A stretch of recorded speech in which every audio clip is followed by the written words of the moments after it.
विरोधकांच्या शिष्टमंडळानं आयोगाला प्रश्नांची सरबत्ती केली।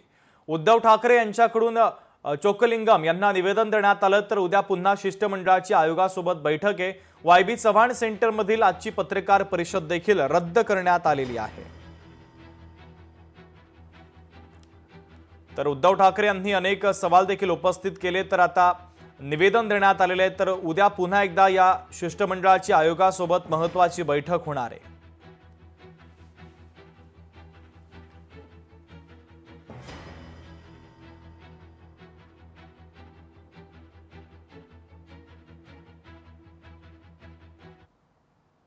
चोक्कलिंगम यांच्याबरोबरच्या बैठकीत काही मुद्दे अनिर्णित आहेत आणि ती चर्चा उद्या परत सुरू राहणार आहे।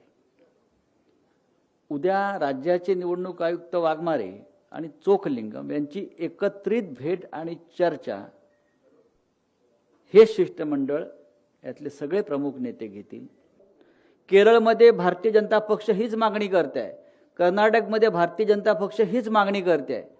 त्याच मागणीसाठी आम्ही सुद्धा निवडणूक आयोगाला भेटत असताना भारतीय जनता पक्षाच्या नेत्यांनी सुद्धा आमच्याबरोबर राहावं ही आमची भूमिका आहे। ही राजकीय डेलिगेशन नाही आहे, दिस इज नॉट पॉलिटिकल डेलिगेशन। आम्ही सगळे एकत्र आहोत।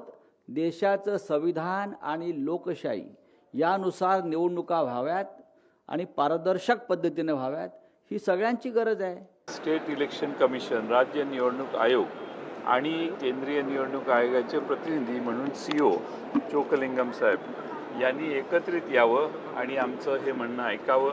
त्यांनी आम्हाला आश्वासन दिलेलं आहे की उद्या पुन्हा ते दोघं एकत्रित येऊन आमचं म्हणणं ऐकतील आणि आम्ही त्यासाठी अनेक पुरावे जे सादर केलेले आहेत त्याची पुन्हा याची चर्चा होईल।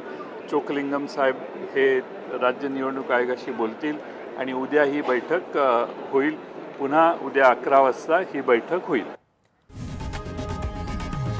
लोकशाही मराठी ऐका, पहा, जागरूक रहा।